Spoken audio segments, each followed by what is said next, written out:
Junction की तरफ से लेपर्ड आएगा तो इस वाली बेट को मार देगा। अगर इधर से नहीं आता, दूसरी तरफ से आता है, तो नीचे वाली वैली वाली को मार देगा।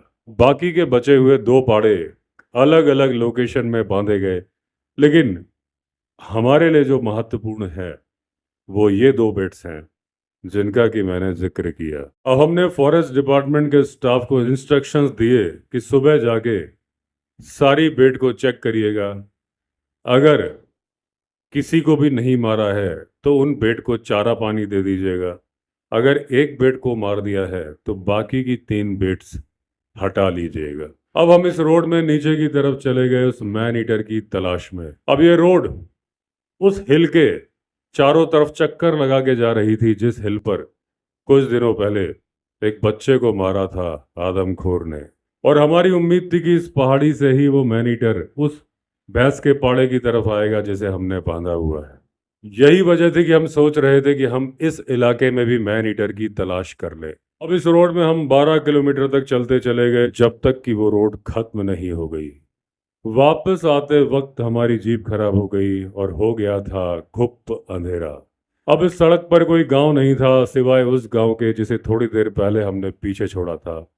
अफसोस की बात, कोई मोबाइल नेटवर्क भी नहीं था। अब हमारे पास 2 ही ऑप्शंस थे कि या तो हम वहीं पर बने रहें जीप में बिना खाने पीने के रात भर, या फिर इस अंधेरे में 8 से 10 किलोमीटर चलें, जबकि हमारे पास टॉर्च भी नहीं थी। पहले कुछ गांव वाले हमें बता चुके थे कि इस जंगल में हिमालयन ब्लैक बेयर भी है। गांव वालों का उनसे आमना सामना होते रहता है। अब बिना उजाले के, बिना टॉर्च के इस अंधेरी रात में भालू के इलाके में चलना बड़ी ही खतरनाक बात थी। हमने जीप को सुधारने की बहुत ज़्यादा कोशिश की, लेकिन वो ठीक हुई नहीं। अब जब हम थक के चूर हो गए थे जीप को सुधारने की कोशिशों के बाद, तो हमने डिसाइड किया कि मैं और मेरा एक दोस्त जाएंगे मदद लाने के लिए आगे वाले गांव की तरफ या नाली खाल की तरफ। बाकी के 2 लोग जो अंधेरे में चलने में डर रहे थे वो यहीं जीप में बैठ के हमारा इंतजार करेंगे।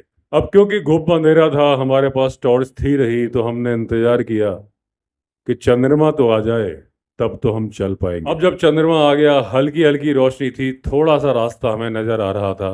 अपने अपने भगवान को याद करते हुए हम लोग आगे बढ़ चले। मेरे पास थी .375 मैग्नम, उसे मैंने रेडी कर रखा था। मैं पूरी तरह से तैयार था, कोई भी इमरजेंसी आएगी मैं चला दूंगा गोली। हम बड़े ही सावधान